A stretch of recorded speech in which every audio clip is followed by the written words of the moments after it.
Hi, welcome to the INTJ and Cat Show. I'm your host, INTJ, and the cat is over there. Yeah, she really seemed offended that you... Also, I don't think we need these today, but I did get them out just in case you want to do witchcraft again. Again, She was doing witchcraft. as I do on the regular. Here, hand me the board and I'll draw the picture. Hey guys, I'm ENFP. I'm a certified practitioner with the Myers-Briggs Foundation, and INTJ is getting a phone call that she just rejected. Who's calling an INTJ? Don't call an INTJ, they're not going to answer. And this, speaking of, is INTJ, and she will not answer your phone call. And she likes Patterns. patterns. That's right. She's not certified, but she might as well be. So today, speaking of Myers-Briggs, which we love to talk about on the show, we're actually pivoting to another personality thing that is very popular and is usually often paired with the Myers-Briggs, which is the Enneagram. Speaking of witches, the Enneagram. My clock got a little bit messed up. I I'll just move to will one. put it out there. Let me share my experience while you finish your witchcraft drawing. I don't know too much. Okay, don't come to this video. Don't come at us. Don't come to this video expecting, a history of the Enneagram and an expertise about the Enneagram. Okay, I'm a Myers-Briggs practitioner. I don't know much about the Enneagram. The most that I know is I think it has some root in, is it Eastern philosophy of some kind? I don't fully know. We could make it up. Let's just make it up. I have nothing to lose. Just our credibility. Just our credibility. So yeah, I really don't know. Do you know much about... That's the witchcraft. Do you know much about the history of it? No. I do know that it's contested. Oh yeah, I mean, so is Myers-Briggs, right? I don't think that it's that contested. Everyone knows that Yoon. Well, yeah, I mean, I guess I would think Myers-Briggs is a little more credible, but again, I don't want to say much about the Enneagram. What we're really here to do today is to take the test, or in our case, retake it. You've already taken it. It's the philosophy that this is like the whole self, but there are different points that are bigger expressions. You'll often see in Myers-Briggs communities online, people will say, I'm a ENFP 7W6, which is, I think, what I am. And so you might see those numbers. Those numbers are coming from the Enneagram. That's me! So if you're ever wondering, what the heck are those numbers? That's the Enneagram. And a lot of people will pair it with the Myers-Briggs. I think it pairs nicely. Yeah, but yeah, the whole thing is like, okay, let's do Enneagram. And so you can find out things that you're like, wow, I feel really seen and known in this. Yeah. But then if you let it limit you so that you can't be more than who you are, then you're utilizing the tool wrong. Right. Don't let these things sit as, put yourself in a box. Become the box. But I understand why people like the Enneagram, because it just provides, it meshes well with Myers-Briggs, and it just provides a little bit more detail maybe than. I still think Myers-Briggs is much deeper and complex. That's why I prefer to use it, and I think a little more credible. But Enneagram is fun. I like it. What did you say? You explain usually the difference between Myers-Briggs and Enneagram. Myers-Briggs. I'm so sorry. That's happening to my language today. Hey, Mercury retrograde.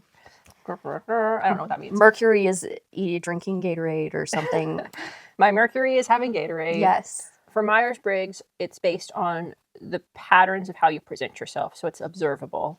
The Enneagram is based on the motives of like why you do what you do, and like your core like expression of who you are. Like kind of the motivation behind why you do what you do. Yeah. So, and I mean, I don't like. Well, I guess they're all kind of dark when you get into like the personality stuff. I think one of the things about Enneagram, especially Carl Jung, that yeah, I know he was a little dark. I was gonna say I don't like the Enneagram because it has this dark thing. I'm like, well, they all do. Yeah. But the Enneagram is like, oh, what's your core fear that you're living out of? Yeah, I find that really fascinating. I mean, people do say that at our basic fundamental, we're motivated by fear, lust, or like sex in general, and then like just survival things. Yeah. You're like your reptile brain. Yeah. Maybe I'm a hopeless romantic, but I would rather us be motivated by like something more than fear, by love, by character, by choice. Yeah. But I mean, yeah, like Jung talks about the unconscious self being like the door to all darkness. Yes. So. Yeah, so I think our fears live in there, and they do motivate in some way. But, I mean, yeah, you shouldn't let fear run your life, and you shouldn't let fear motivate everything you do in your waking life. Like, yeah. Like, if you're getting, like, chased by an axe murderer, fear is an appropriate response. Right. But, like, if you're trying to figure out what to have for lunch, fear probably is not an appropriate response, probably a desire. As mentioned in the past, I've done it. How many times have you done it? I've probably done this test 2-3 times. I don't know how many times I've done it. What I like about the Enneagram, which is different than the Myers-Briggs, is they'll give you your top 3 types. I think that's kind of cool. So they'll give you, at least when I did it previously, the last time I did it was college, so this was a few years ago. My results then, my number 1 match was a 7, which I agree with. If you don't know much about the Enneagram, the reason it can blend well with Myers-Briggs is it kind of is a little bit more of a simplified Myers-Briggs in a lot of ways, meaning most ENFPs end up being 7s. If you read the description of 7, it usually fits ENFP well. It can fit the ESFP well because 7s are motivated by fun, joy, adventure. That's very in line with ENFPs.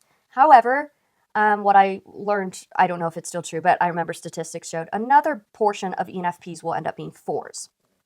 So that's just an example. A lot of INTJs are going to be 5s, for example.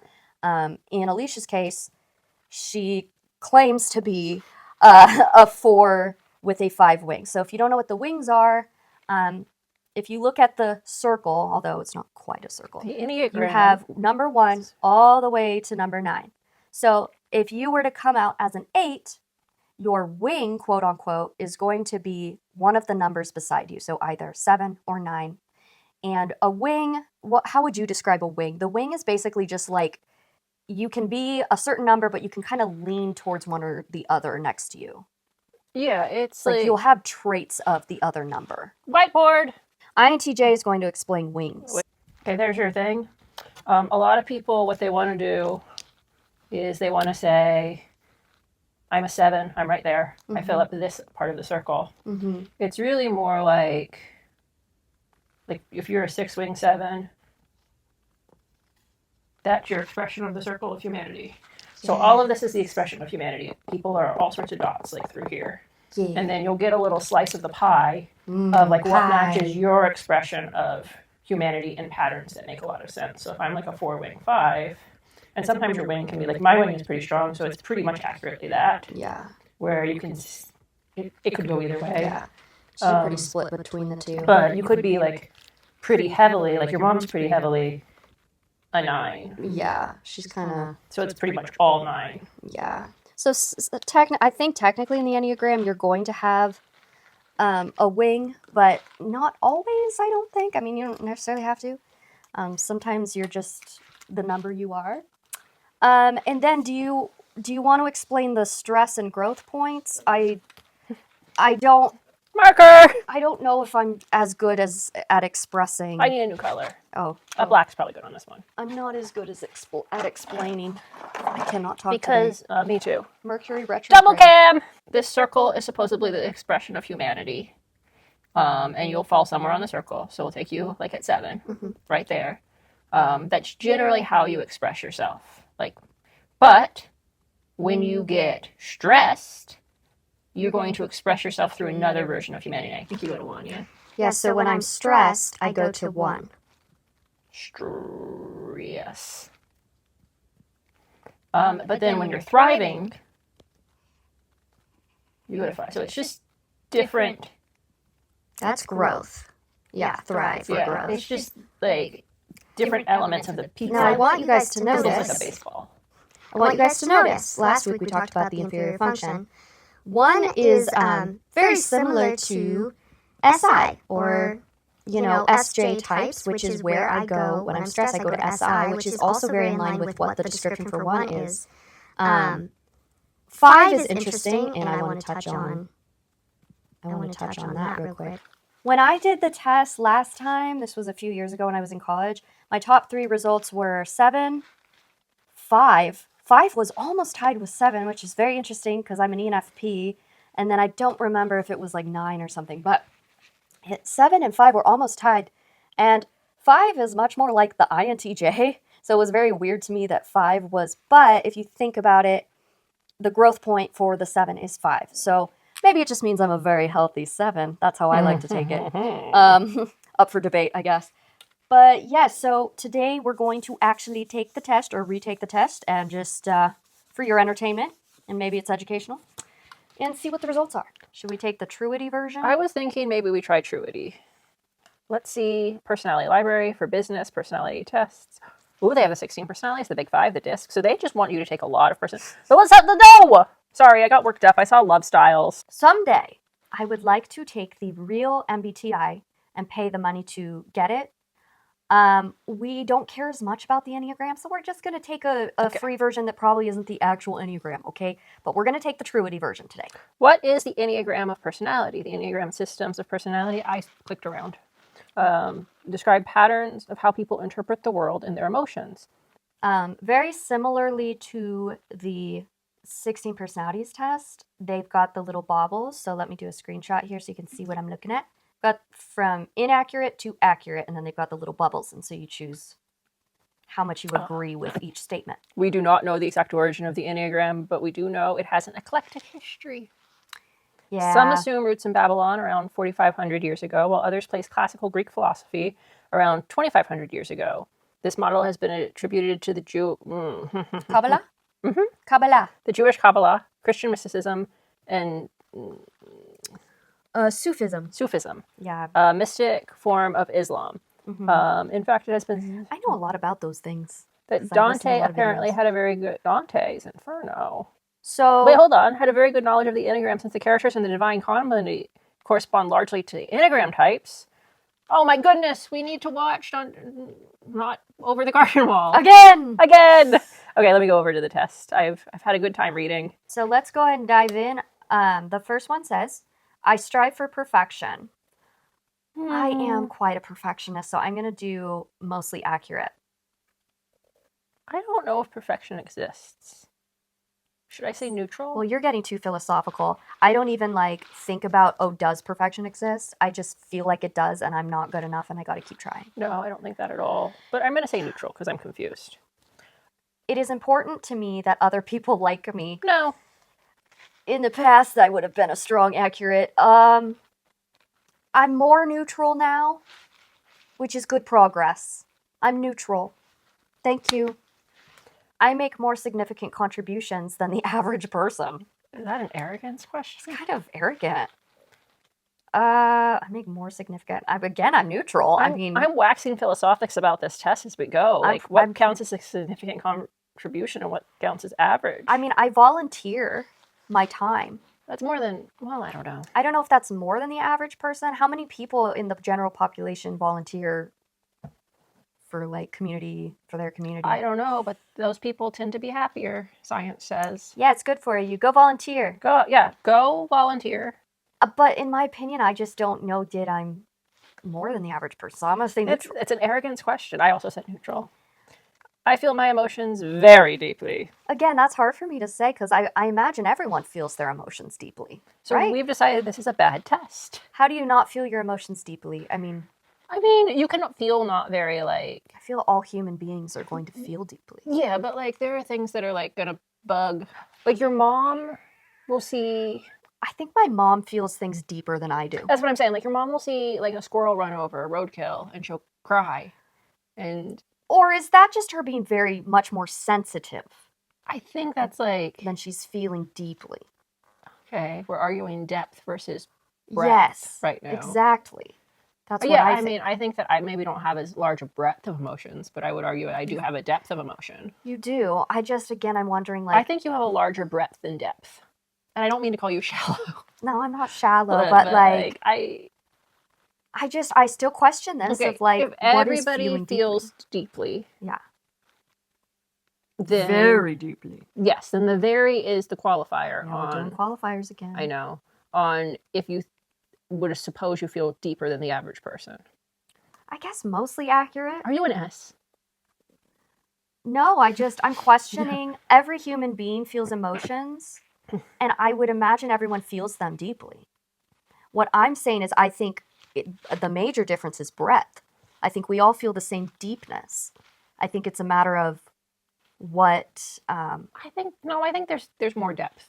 I think breadth and depth both count, but it is hard to qualify them all. Because if you're in yourself, it's hard to see how other people experience those things. Because joy is deeper than just happiness. And I think everyone can feel happy, but also have moments of joy. And joy is a much deeper emotion than just happy. And then you can go deeper and deeper. I feel like everyone experiences deep.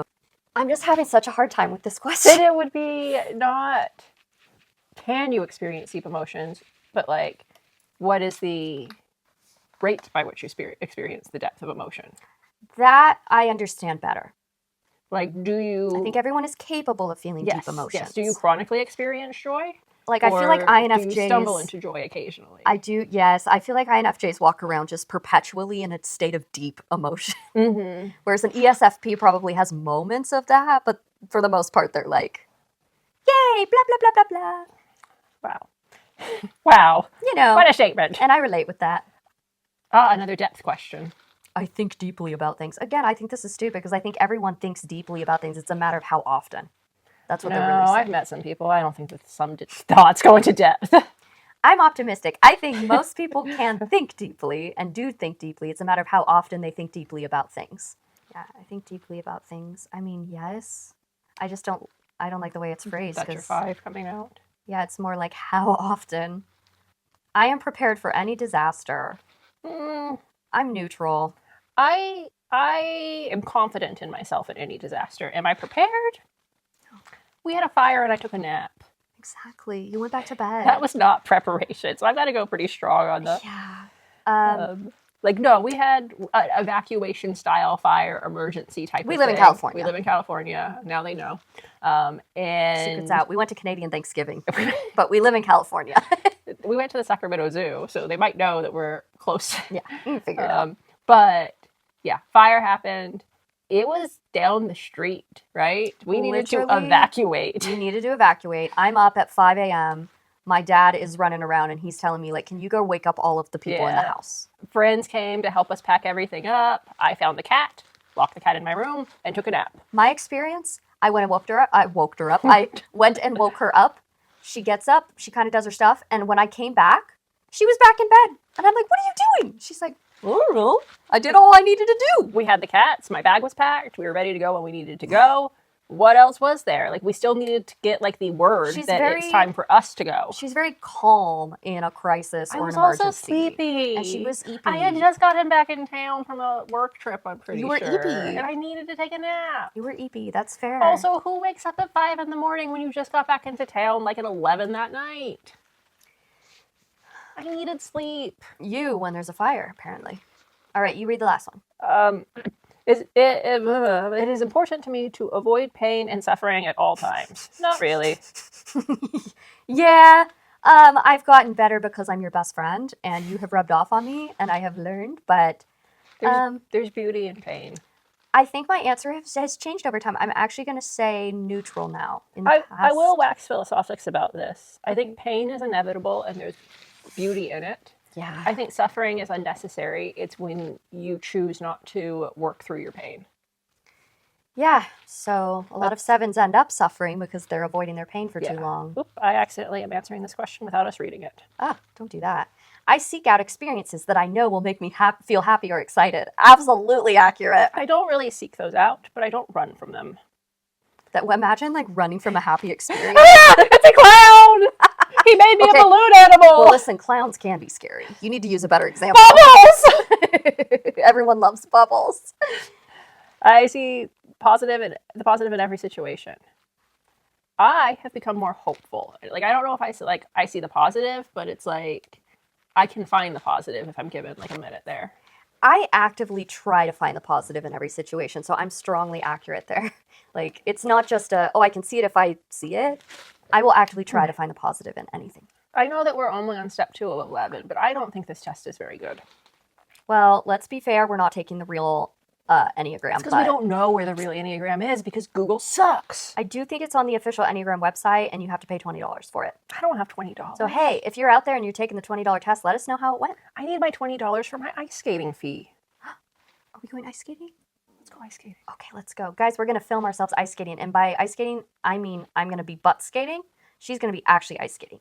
Too much. I am not afraid to tell someone when I think they are wrong. I am not afraid to tell someone when they think that they are wrong.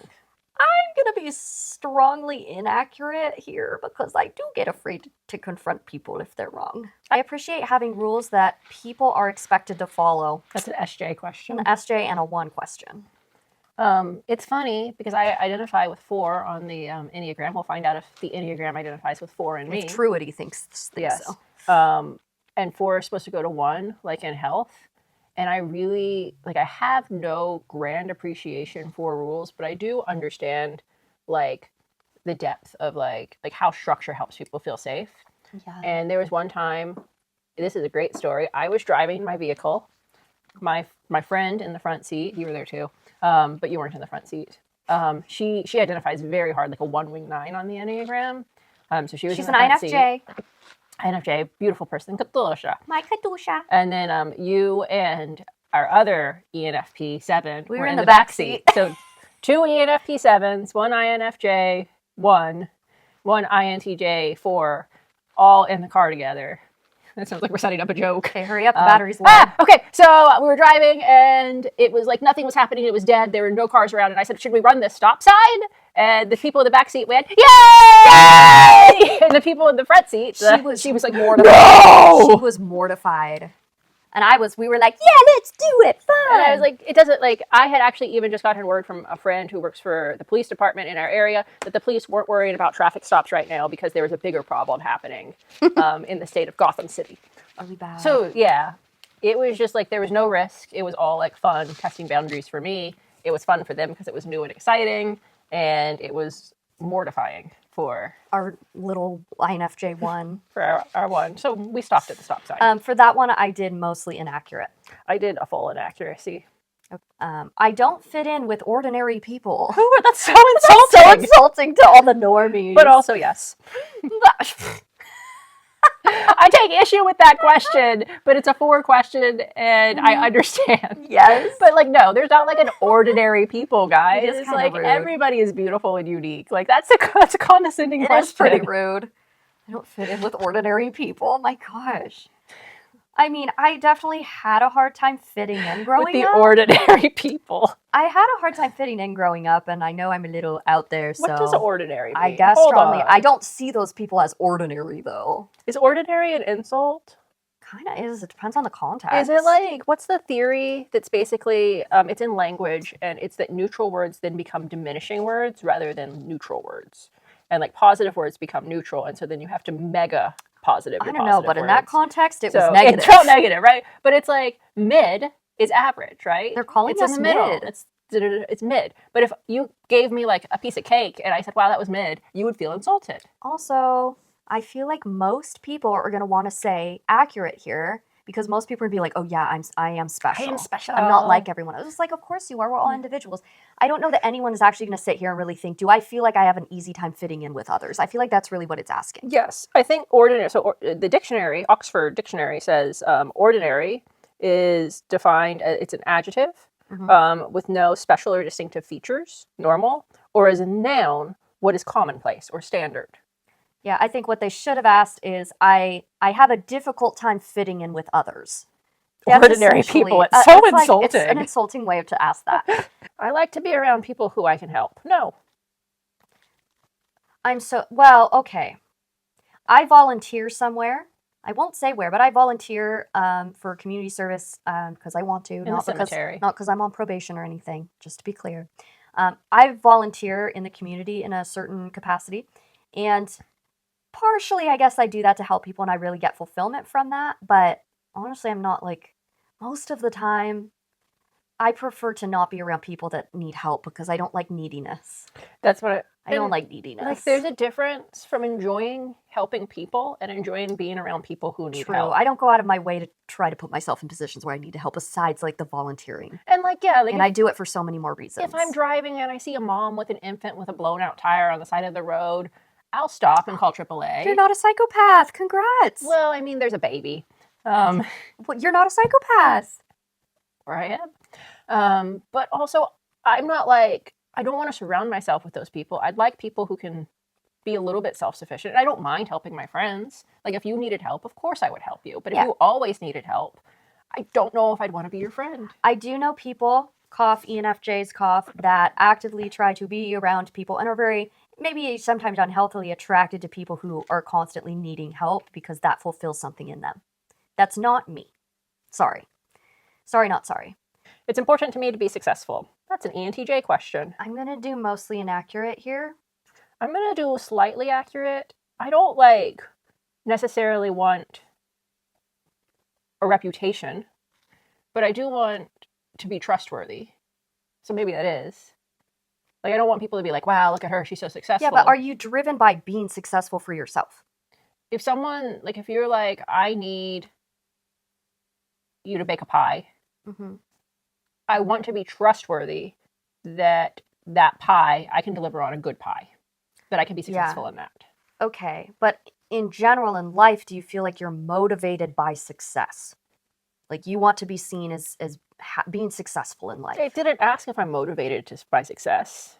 So you can apply it to more like specific things? I think so. I think it's like, okay, so like I think about my boss and like it's important to him to be successful. He wants to be seen as being successful. He wants to be seen as being successful. He wants, that man is successful. Yeah.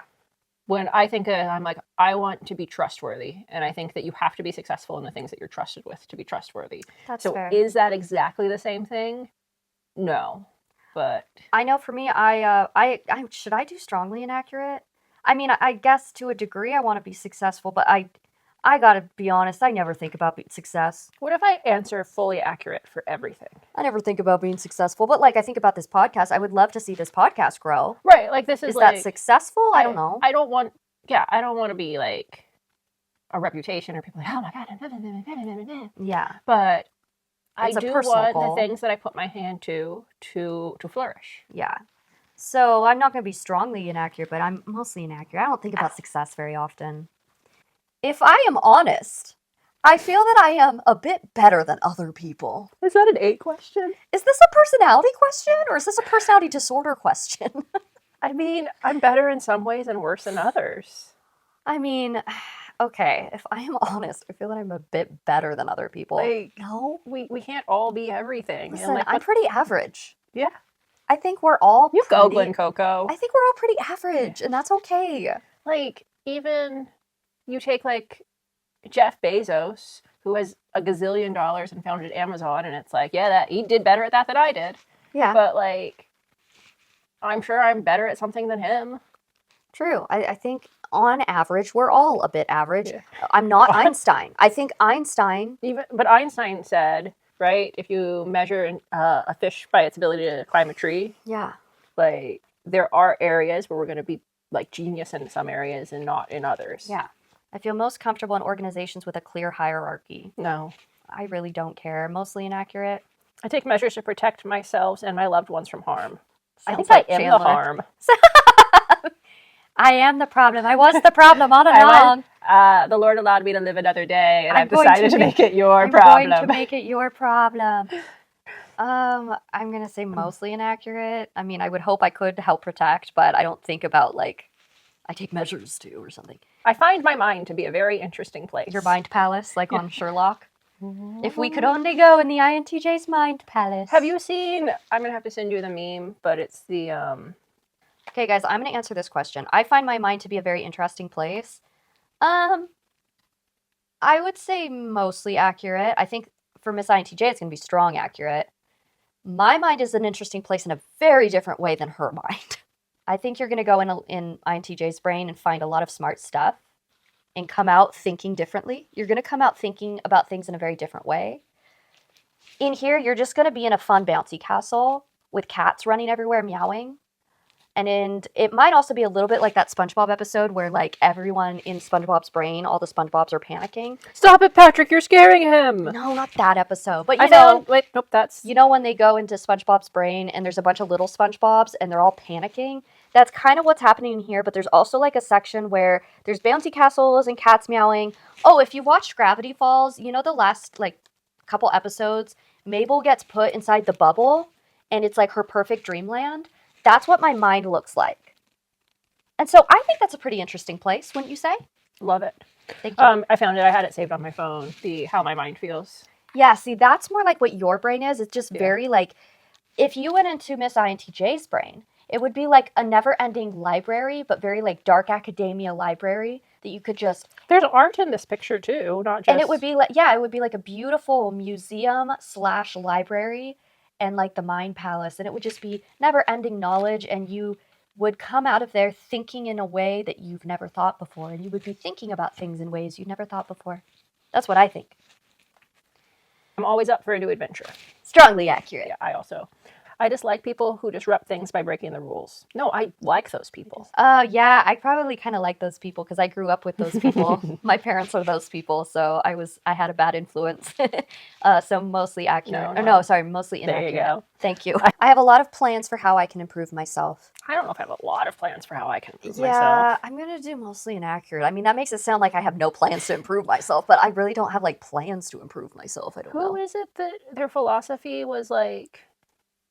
Maybe it's just the Catholics. But by the time you're 7, you're pretty much cooked for how you're going to be. You're cooked. And the rest of your life is just... I'm painting it as, like, I don't know if this is the Catholics. Blaming the Catholics. Blaming the Catholics for this. Gosh. But it's like you are who you're going to be by the time you're 7. Yeah. And then the rest of your life is coming to terms with that. Wow. Yeah. Okay, what a philosophy. I know. That's why I was like, maybe it's not the Catholics. Let's not blame the Catholics unless we know for sure. I don't want the Catholic Church coming after us. Hey, but the Pope's from Chicago. Oh, he is? Yeah. Oh, Bob? Pope Bob? I love Pope Bob. I don't know anything about him, but I like saying his name. He's Pope from Bob. Chicago. I make important contributions to my community. I threw a rock at a squirrel once. Whoa. Okay, Miss Animal Rights over here. Why? It was trying to eat the bird food. Oh, okay. I didn't hit the squirrel. I just spooked it. Okay, well, that's better. I thought you literally, like, hit it. What? I threw a rock at you before I hit a squirrel with a rock on purpose. Wow. I believe that. I don't know. No, not really. I just am in my community. Maybe that's enough to be an important contribution, though. I think I do, but I'm going to be mostly accurate. I'm mostly just thinking about my volunteer work. Mm-hmm. I want to learn as much as I can about how the world works. I would say mostly accurate. Yeah. You're more, like, strongly accurate there. No, I think mostly accurate. There are some things I don't care about at all. Okay. That, like, there's a lot of things I do want to know about, like, how it works and why it works, and there are other things that come up and I'm like, boring! Yeah. I have a great deal of willpower. Yeah. My mom said I had an iron will growing up. Do you have good iron levels? She used to tell stories, which I'm sure are true, knowing myself, where it's like, when we were small, we weren't supposed to say, like, shut up. We weren't supposed to say a lot of things. But, like, shut up was one. It's like, that's rude. Mm-hmm. And so if you did, then you would have to wash your mouth out with soap and water. There were other words you'd have to wash your mouth out too. And one day, my older brother, my INTP brother, was driving me bananas. And she said she remembers this. Like, I stood there and I looked at him and I looked at her and I calculated. And then I nodded and I said, shut up! And then turned around and washed my mouth out with soap and water. And my mom was like, I don't know what to do with this child who, like, she will die rather than bend her will to other things. Oh, that's great. Yeah. What an INTJ child story. I said mostly accurate for I have a great deal of willpower. Okay, what is your age? 65 or over. 26 to 35. I don't need these people knowing my age. Or your gender. I am a man. Okay, get my results. Okay. I am a very manly man. Okay. Okay, this is interesting. I'm 5'4", 8". You're 5'4"? I'm 5'4". 5'4", 8". So mine was 7, then 9, then 5. I think that's pretty accurate. Yeah, my personality superpower is analysis, and yours is enthusiasm. I think that's accurate. I would say that's pretty accurate. So it doesn't go too much deeper. You have to, I think, pay probably to... Yeah. Yeah, my 5 and 4 look like they're a question off of each other. So I'm going to say something controversial to you. I think I'm a 5. I've always thought you were 5-wing 4. But you think you're 4-wing 5?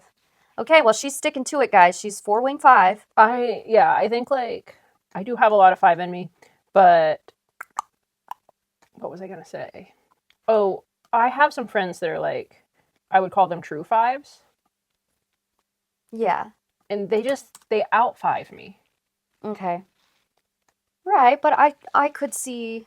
Look how little 6 I have in me. I could see you being 5 with a very strong 4 wing. But again, it gets tricky when you're like, are you 4 wing 5 or 5 wing 4? I don't know. They're very similar. The way that the questions were asked about the 4 are they're so annoying. Annoying that like there was like I could tell I was curbing the answers. They didn't answer. They didn't ask them very well. No. Okay. But overall, even though that was kind of an annoying test, especially compared to the 16 personalities one, this was a lot more annoying in my opinion. Vague. I think it's pretty accurate. I would say 9 makes sense. I do care about harmony. I do care about everyone being happy. I tend to be a people pleaser. I like being perfectionistic. Yeah, you're very 5.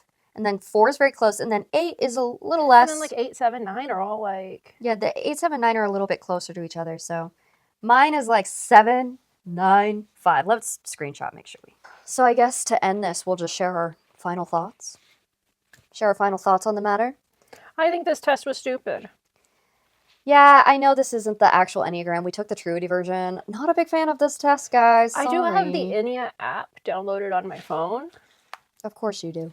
Well, no, I've always had, not always, right? I haven't always. There are subtypes within the types, and it's like 3. And there's like the self-preservation, the social, or the sexual - intimate, if you don't want to say sexual. Which one are you? I forgot. I don't know what I am. Maybe? Didn't tell me in the test. No, but that's why, like, if you read through it here, let's go. You're a 7. Go to 7. We're going to go to subtypes. Apparently there's subtypes. I just thought there were wings and stuff. No, it's like the different versions of each type. Okay, self-preservation, family, group security, defenders of like-minded people. Service, sacrifice for group. Nope, not me. Not the social one. Fascination, suggestibility. Am I suggestible?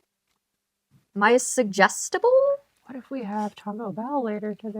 Ooh! I love Taco Bell. Okay. Gluttony and one-to-one contacts. People are fascinated. Fresh characters. See, this sounds very like ESTP.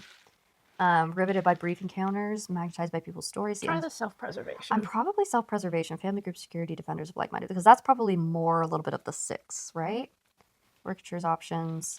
Remain open. Likes to plan, stockpile interesting options.